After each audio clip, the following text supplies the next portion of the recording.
नेता अभिनेता ज्ञान विज्ञान हर खबर का संज्ञान।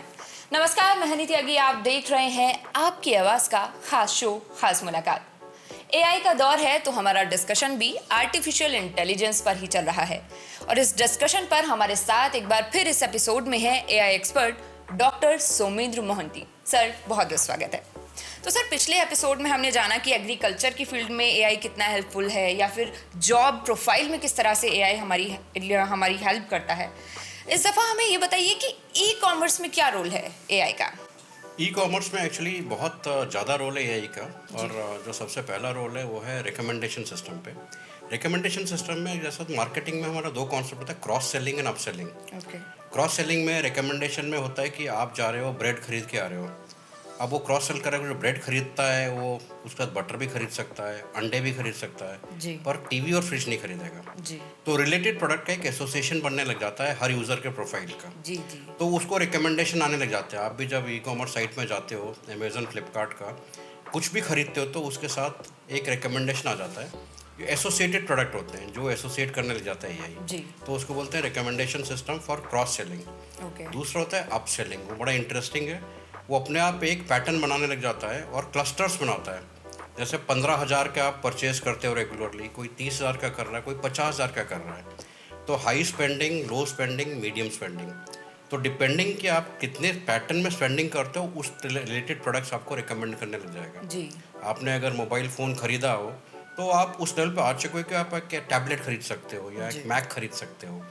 तो वो आपको दो एसोसिएशन कर देता है कि high clusters, low clusters, medium clusters, based on आपका स्पेंडिंग पैटर्न। जी। और आप देखोगे, आप किसी भी कॉमर्स पर साइट जाओगे, आपको रिकमेंडेशन अपने आप आने लग जाएंगे और आप कई बार खरीद भी लेते हो जी। क्रॉस सेलिंग और अप सेलिंग से। सर, अगर मतलब ऊपरी भाषा में इसको कहा जाए मोटा मोटी, तो ये होता है ना कि दिमाग पढ़ लेने की क्षमता जो है एआई में है। आप एक ऐप पे जाके सर्च करते हैं कुछ, आपको दिखेगा कि आपने इंस्टाग्राम पे कुछ जाके सर्च किया, वो फेसबुक पर भी है, वो आपके अमेजन पर भी है।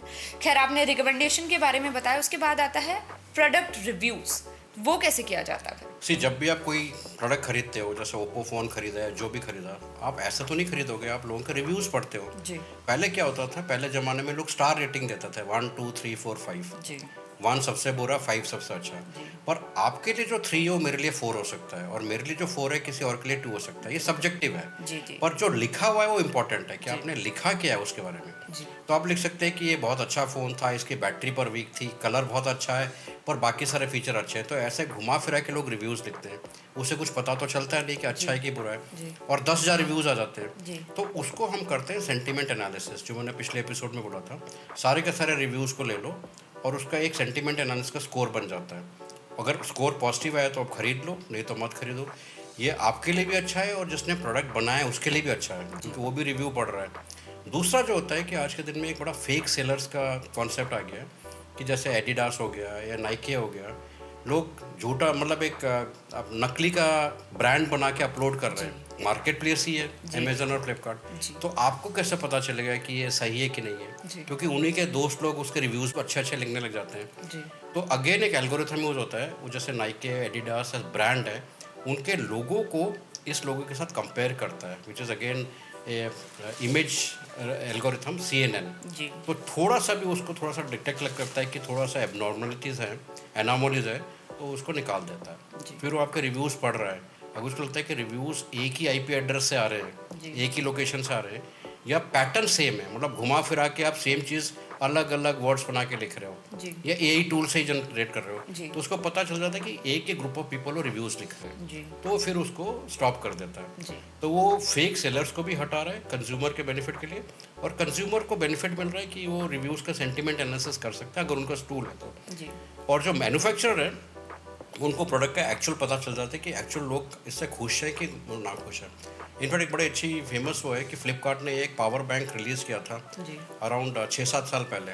वो पावर बैंक एक्चुअली चला नहीं ज़्यादा उनका, तो उन्होंने एक टॉप मोस्ट डेटा साइंटिस्ट जो एक एक्सपर्ट है उसको हायर किया US से, कि अब पता लगाओ कि ये क्या प्रॉब्लम है इसमें। तो वो पता चला कि उसमें ब्लू कलर का प्रॉब्लम है, ओके। वो सेंटिमेंट एनालिसिस से आया कि ज़्यादा ज़्यादा ब्लू के पैटर्न के लोगों को प्रॉब्लम आ रहा था, उन्होंने कलर चेंज कर दिया, वो काफ़ी ज़्यादा चल पड़ा, तो वो टेक्निक यूज़ करके वो फेमस हो गया। जी। सिमिलरली उनका सीओडी का प्रॉब्लम उन्होंने सॉल्व किया, कैश ऑन डिलीवरी, लोग वापस करने लग गए थे। जी। तो कैश ऑन डिलीवरी है एक गेम चेंजिंग आइटम जी। कि उससे आपका सेल्स बहुत बढ़ रहा है, पर रिटर्न बहुत हो रहे थे। लोगों ने बोला कि हमने तो ऑर्डर नहीं किया, फेक ऑर्डर्स आने लग गए। ओके। तो उन्होंने ज्योग्राफिक पैटर्न का एक उसमें पैटर्न एनालिसिस किया, उन्होंने देखा कुछ कुछ पैटर्न्स में ये ज़्यादा हो रहा है। तो आप देखोगे कि आप जब आप कैश ऑन डिलीवरी करते हो तो आपको पहले आपका पिन कोड मांगता है, जी। और पिन कोड के हिसाब से वो बोलता है कि ये ब्लैक लिस्टेड रीजन है तो नहीं करेगा कैश ऑन डिलीवरी, अगर नहीं है तो आपको हो जाएगा। तो उससे अगेन उनके जो डिलीवरीज का रिटर्न आ रहा था वो काफ़ी कम हो जी। गया, अगेन यूजिंग यही टेक्निक्स। जी।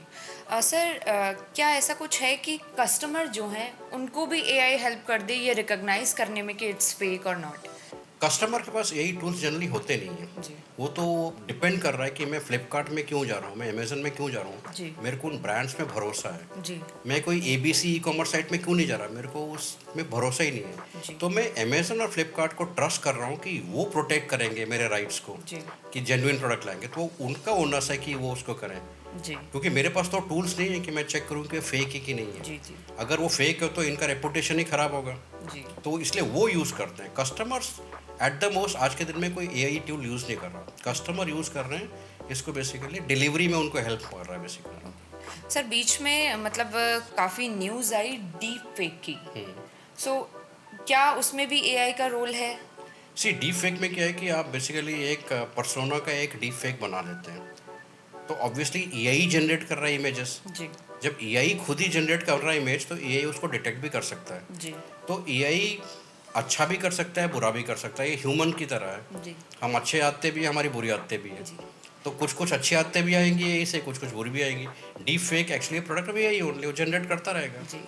इससे मुझे लास्ट एपिसोड का एक डिस्कशन जो है वो याद आ गया कि जो ह्यूमन बीइंग्स हैं उनकी क्रिएटिविटी की कम होती जा रही है, बट जैसे डीप फेक वाली न्यूज़ आती है तो उन्हें देख के लगता है कि क्रिएटिविटी बढ़ तो रही है मगर एक दूसरी दिशा में उनकी बिल्कुल। क्रिएटिविटी जा रही है। खैर, ई कॉमर्स में डिलीवरी में भी बहुत रोल है एआई का, वो कैसे? ये बहुत इंटरेस्टिंग कॉन्सेप्ट है जो यूएस में ट्राई किया और सक्सेसफुल हो गया। जैसे आप अमेजन में वेयर हाउस में देखो तो करोड़ों एकर्स का वेयर हाउस है, क्योंकि इतने सारे प्रोडक्ट्स डिलीवर हो रहे हैं वहाँ जी। पे वेयर हाउस से। तो वहाँ पे एआई रोबोट्स होते हैं, जैसे ही आपका डिलीवरी का टाइम आता है वो जाता है ऑटोमेटिकली पिकअप कर लेता है वो प्रोडक्ट जी। को, रोबोट पे डाल देता है, रोबोट पहियों से चलता है। सामने एक रोबोट आता है तो उससे टकरा सकता है, उसको मुड़ना होता है राइट और लेफ्ट, तो रीइंफोर्समेंट लर्निंग का एल्गोरिथम यूज होता है जिससे वो एक दूसरे से टकराए नहीं। जी। अगर आप एक अमेजन का वीडियो देखें तो बड़ा इंटरेस्टिंग है। थाउजेंड्स ऑफ रोबोट्स ट्रैवल कर रहे हैं एक वेयर हाउस के अंदर, उनका लक्ष्य क्या है कि दरवाजे तक पहुंचना है, तो बिना टकराए वो दरवाजे तक पहुंच जाते हैं बिकॉज ऑफ द एल्गोरिथम। जैसे ही दरवाजे पे पहुंचते हैं एक ड्राइवरलेस ट्रक खड़ा होगा, वो उस पर लोड हो जाता है। ड्राइवरलेस ट्रक में कोई ड्राइवर नहीं है, वो अगेन सुपरवाइज एल्गोरिथम से ट्रक चलने लग जाएगा डेस्टिनेशन में जी। Without driver. तो जब वो लोकेशन में पहुंच जाएगा लोकल वेयर हाउस में, वहाँ पे अनलोड कर देता है, तो वहाँ पे आपके लोकल ड्रोन्स उस प्रोडक्ट को उठा लेते हैं और जाके एंड यूज़र को डिलीवर कर देते हैं। कहीं पे भी ह्यूमन नहीं है यहाँ पे। जी। बट सेम प्रोजेक्ट फ्लिपकार्ट का फेल हो गया बैंगलोर में, ओके। क्योंकि जैसे वो ड्रोन्स ने उठाया उसको, लोग जैसे पतंग काटते हैं उन्होंने डंडा लिया और ड्रोन को पीट के नीचे गिरा दिया और प्रोडक्ट लेके भाग गए। ओके। तो एक्चुअली क्या है कि अगर हम सेंसिबली यूज़ को करें यूज़ को तो प्रोडक्टिविटी हाई है, जी। पर अगर हम उसको मिसयूज़ करें तो वो चलेगा नहीं कॉन्सेप्ट। जी। सर, जो एआई है, क्योंकि इसमें हम जैसे हम करें क्रिएटिविटी की हम बात लगातार करते जा रहे हैं, इसमें हम देख रहे हैं कि जितने भी ओटीटी प्लेटफॉर्म्स हैं उसमें एआई का यूज़ बहुत आम है, लेकिन नेटफ्लिक्स एक ऐसा प्लेटफॉर्म है जो बहुत ज़्यादा पॉपुलर है। वाई सो? सी देखिए, बेसिकली प्राइम वीडियो जो है उसके पास ज़्यादा लाइब्रेरीज हैं, कलेक्शंस बहुत ज़्यादा है उसके पास, लाखों फिल्म्स और रिकॉर्ड्स हैं। नेटफ्लिक्स रिलेटिवली न्यू था, उसके पास इतने राइट्स नहीं थे, बट उन्होंने एआई टेक्निक का यूज़ करा। जैसे आप नेटफ्लिक्स में जाते हो तो आपको बोलता है कि आपके पिछले व्यूअर के हिसाब, पिछले जो आपने देखा उसके हिसाब से वो रिकमेंड करने लग जाता है। जी। तो ये आप ही का फील्ड है, उसमें एक जॉनर होता है, जॉनर में होता है थ्रिलर और तुम्हारे डॉक्यूमेंट्री या कॉमेडी, ऐसे 5-6 जॉनर्स होते हैं। तो आपने जो फिल्म देखा वो उसको जॉनर को डिटेक्ट कर लेता है और उससे मैच करता है कि उस जॉनर के और कितने फिल्म्स हैं जो आप देख सकते हो, और वो परसेंटेज एक मैच कर लेता है कि आप इसने आपने ये देखा है तो आप वो देख सकते हैं 78% मैच हो रहा है, आपने जो देखा था 81% मैच हो रहा है। जी। तो जनरली फर्स्ट टाइम जब आप जाते हो तो आपको डिटेक्ट नहीं कर रहा, वो खाली आपसे लर्न कर रहा है कि आप क्या देख रहे हो। और सेकेंड टाइम में उसने आपका पैटर्न पढ़ना स्टार्ट कर दिया, third time fourth time, by the time आप 30 बार देख चुके हो, आपको समझ चुका है, आपके माइंड को समझ चुका है कि आपको अच्छा क्या लगता है देखने। तो वही आपको रिकमेंड करने लग जाते हो और फिर आप उसी को देखने लग जाते हो, जी। तो उसकी व्यूअरशिप बढ़ने लग जाती है। जी। अनलाइक अदर प्लेटफॉर्म जहाँ आप सर्च कर रहे हो, अब सर्च करने का तो कोई ज़माना ही ख़त्म हो गया, लोगों के पास टाइम ही नहीं है। जी। उनको खाली रिकमेंडेशन करना है और उनको अगर मेरे को थ्रिलर्स पसंद है तो मैं थ्रिलर्स वाले में जाऊंगा जी। और वो परसेंटेज देख लूँगा कि 81% मैच हो रहा है पिछले थ्रिलर से। जी। तो यही कारण है कि नेटफ्लिक्स बाकियों से आगे निकल गया विद फ्यूअर लाइब्रेरीज, बट उनका ये टेक्निक जो उन्होंने यूज़ करा रीइंफोर्समेंट लर्निंग का, वो बहुत ही पावरफुल है। आपने भी एक चीज़ कही कि पैटर्न जो है वो पढ़ लिए जाते हैं उस तरीके के। अगर आप ट्रेलर देख रहे हैं तो रिकमेंडेशन भी उस तरह से ही आएंगे, बट इसमें प्रिवेसी इशू नहीं होता है, क्योंकि आप जो भी सोच रहे हैं या जो भी सर्च कर रहे हैं वो सारा डेटा आपके किसी के पास जा रहा है। तो ये बड़ा इंटरेस्टिंग क्वेश्चन कि एक्चुअली तो एआई डेटा से ही सीख रहा है और ये तो आपका पर्सनल डेटा ही उठा रहा है बेसिकली। जी। तो इसमें बहुत सारे क्वेश्चंस उठाए गए हैं कि आज के दिन में तो एआई आपके मोबाइल फ़ोन से भी सारा डेटा उठा लेता है। जी। तो इसमें बड़े सारे सीरियस इश्यूज आ रहे हैं, बट जब तक वो बहुत ज़्यादा सीरियस नहीं है कि आपको फिनेंशियल फ्रॉड हो रहा है या कुछ आपका रेपुटेशन का डैमेज ना हो जाए, तब तक का ये आपका प्रोडक्टिविटी टूल माना जा सकता है। मतलब रिकमेंडेशन अगर मेरे माइंड को पढ़ के वो बता रहा है कि मेरे को क्या क्या फिल्में पसंद है, तो मेरे को कुछ हार्म नहीं कर रहा। पर अगर उसने मेरे डेटा ही ले लिया मोबाइल से और एक फिनेंशियल फ्रॉड हो गया, मेरे रेपुटेशन फ्रॉड हो गया, वो बड़े सीरियस इश्यूज हैं, उसको एड्रेस करने की बड़ी ज़रूरत है, क्योंकि इसमें प्राइवेसी इश्यूज बहुत आ रहे हैं। क्योंकि एआई को डेटा चाहिए, उसको ये नहीं पता है कि ये लेजिटिमेट डेटा है कि इलीगल डेटा है, वो डेटा उठा लेता है। तो जो ओनर्स हैं जिन्होंने क्रिएट किया है वो पूरा लर्निंग ट्रेनिंग प्लेटफॉर्म, उनको ये देना चाहिए। उसमें बहुत सारे गवर्नमेंट्स एक्शन ले रहे हैं, यूरोपियन गवर्नमेंट ने एक्शन लिया है, इंडियन गवर्नमेंट उसके ऊपर थिंक कर रही है, कैलिफोर्निया ने तो एक लॉ ही पास कर दिया है। तो governments are against this entire AI movement, जो कि बहुत फास्ट जा रहा है, क्योंकि they are suppose to protect, उनका काम है ना प्रोटेक्ट करना सिटीजन के राइट्स जी। को। जी। जो प्राइवेट कंपनीज हैं उनको तो बेसिकली मुनाफा कमाना है, तो करते रहेंगे। तो ये दोनों के बीच में टसल चलता रहेगा, टेक्नोलॉजी हमेशा जीतेगा, उसको कोई रोक तो सकता नहीं है। जी। ई कॉमर्स हो या फिर ओटीटी प्लेटफॉर्म हो, दोनों में एआई का यूज़ बहुत ज़्यादा हो रहा है। रिकमेंडेशन पे हमने दोनों में ही बात की है, चाहे वो ई कॉमर्स हो या फिर ओटीटी। ओटीटी लेकिन ये देखा गया है कि अगर हम अपनी लाइफ में देखें, जो स्टूडेंट्स हो गए या फिर चिल्ड्रन हो गए, फ़ोन के बहुत ज़्यादा वो भी डिपेंडेंसी बढ़ती जा रही है। अब अगर वो एक चीज़ देखते हैं तो उनको उसी तरह की चीज़ें रिकमेंड की जाएंगी, उसी तरह की वीडियोस रिकमेंड की जाएंगी। Right. So don't you think कि इससे लाइफ थोड़ा सा और चैलेंजिंग हो जाती है, क्योंकि आप जो उनका रिकमेंडेशंस हैं उनको चेंज नहीं कर पा रहे हैं, उनकी कंटेंट कंजप्शन जो है वो चेंज नहीं हो पा रही है इससे। नहीं, बिल्कुल ये बड़ा सीरियस इशू है, बिकॉज ये जो करंट जनरेशन है ये तो मोबाइल फ़ोन के साथ ही पैदा हुआ है। जिन्होंने तो लैपटॉप डेस्कटॉप कभी देखा ही नहीं है, जी। इनके लाइफ में मोबाइल से ही सारा कुछ करते रहेंगे। जी। तो मोबाइल में इनका इंस्टाग्राम प्रोफाइल भी होता है, फेसबुक प्रोफाइल भी होता है, तो इनके लाइक्स डिसलाइक्स ये कैसा वेबसाइट में जा रहे हैं, क्या कर रहे हैं, जी। वो कोई ना कोई एल्गोरिथम कैप्चर कर रहा जी। है और उसके अकॉर्डिंगली उनको वीडियोस या कंटेंट्स दे ही जा रहा है। जी।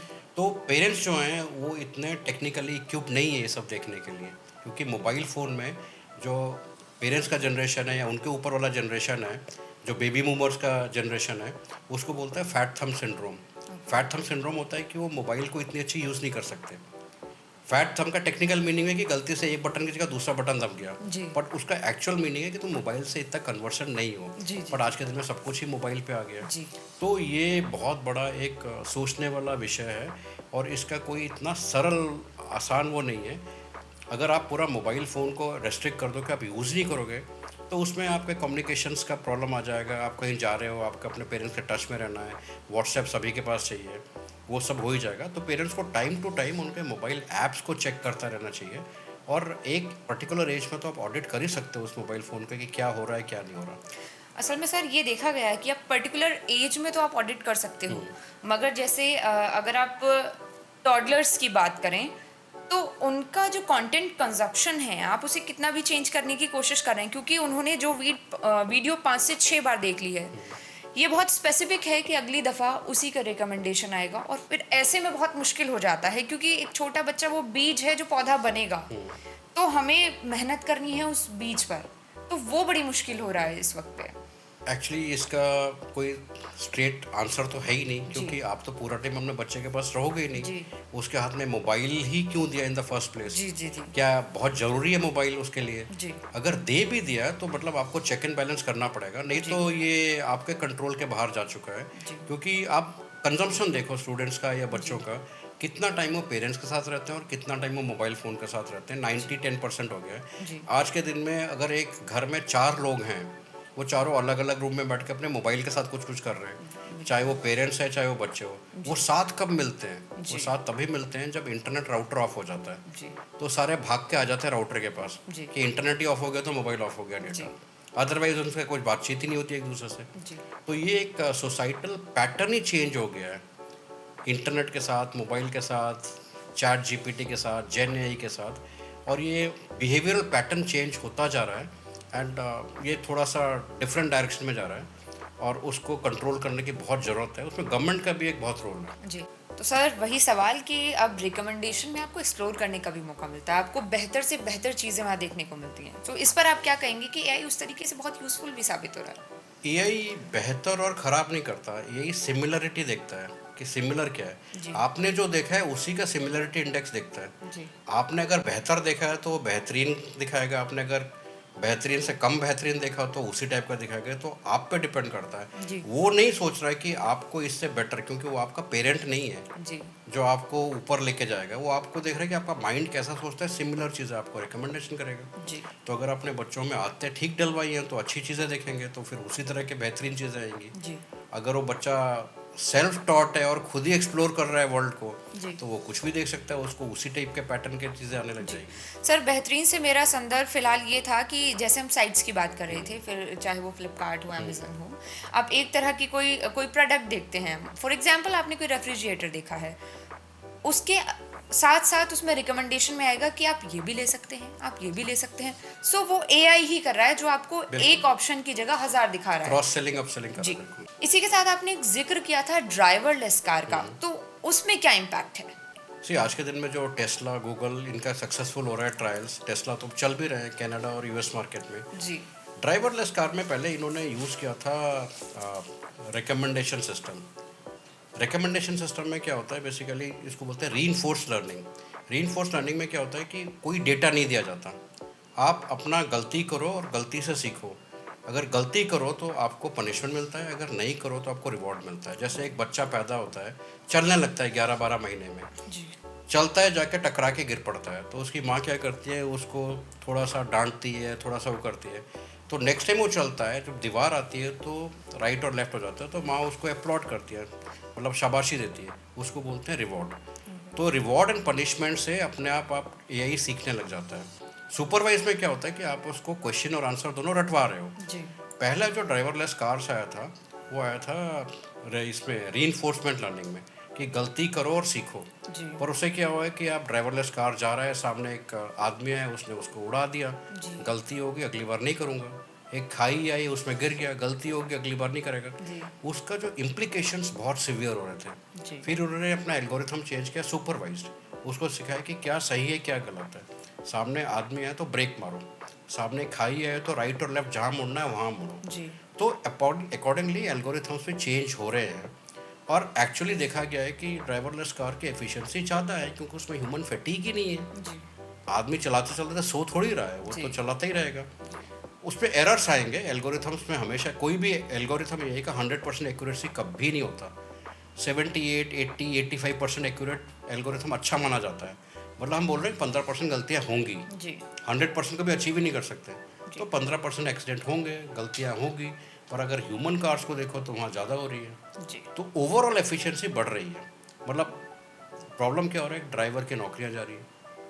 जो आपका ओला उबर है, वो इतने सारे ड्राइवर्स को एम्प्लॉय करता है, पर है तो ऐप ड्रिवन ही ना। जी ओला और उबर तो जनरली कार्स को ओन नहीं करते, वो तो ऐप ड्रिवन कार है। जी जी तो इसके प्लस साइड्स भी और माइनस साइड्स भी है। जी। तो सर इस एपिसोड के कंक्लूजन में भी मैं फिर चाहूँगी कि आप हमारे व्यूअर्स को एक मैसेज दें, वो मैसेज जो एक एआई एक्सपर्ट पूरी जनरेशन को ये बताए कि सब आपके हाथ में है। स्किल डेवलपमेंट करनी है, डीपफेक जैसी वीडियोस बनानी है, या फिर एआई का यूज़ करके आपको अपनी कैपेबिलिटीज़ एनहांस करनी है। सो एक कंक्लूजन, एक मैसेज हमारे व्यूअर्स के लिए। एक्चुअली मैसेज तो आपने बड़ी अच्छी तरह दे दिया है, ये किया है। बट बेसिकली क्या है कि एआई एक ऐसा टॉपिक है जो सडनली आ गया है जी। और हमारे ज़िंदगी में घुस चुका जी। है अक्रॉस द जनरेशन। जो नया जनरेशन है, जो यंग जनरेशन है, वो फास्ट कैप्चर कर रहे हैं टेक्नोलॉजी को। जी। तो इसको ऑफिशियली या लीगली किसने पढ़ाया नहीं गया है। जी। तो इसको अगर एक प्रॉपर्ली कोर्स करिकुलम बना के इनको सिखाया जाए कि ये एआई है, इसको ऐसे यूज़ किया जाए, ये नेगेटिव इफ़ेक्ट्स हैं, ये पॉजिटिव इफ़ेक्ट्स हैं, तो ज़्यादा बेटर होगा रादर देन इसको सेल्फ टॉट कर लो, अपने आप ही एक्सप्लोर करो, अपने आप यही टूल सुन लो, अपने आप चैट जीपीटी यूज़ करो, जो करना है करो। मतलब ऊपर वाला जनरेशन तो नीचे को सिखा नहीं रहा, ना हम कॉलेजेस में पढ़ाते हैं ना स्कूल में पढ़ाते हैं। ये कोई कोर्स नहीं है जी। स्टूडेंट्स के लिए जी। कि हाउ टू यूज़ यही एथिकली एंड जुडिशियसली और अपने बेनिफिट के लिए। हम खाली उनको एल्गोरिथम बता देते हैं जी। कि एमएल क्या है, डीप लर्निंग क्या है, जनरेटिव एआई क्या है। तो अगर हम उनको प्रोज एंड कॉन्स का भी एक कोर्स ले ले तो वो बहुत ज़्यादा बेटर हो जाएगा। जी, थैंक यू सर। तो एआई के प्रोज एंड कॉन्स हम आपके सामने रख रहे हैं और हम आपसे उम्मीद करते हैं कि आप आर्टिफिशियल इंटेलिजेंस का यूज़ अपने स्किल डेवलपमेंट और क्रिएटिविटी को बढ़ाने में करेंगे। इसी तरह के एक और पॉडकास्ट के साथ मुलाकात होगी अगले एपिसोड में। देखते रहिए आपकी आवाज़ खास मुलाकात।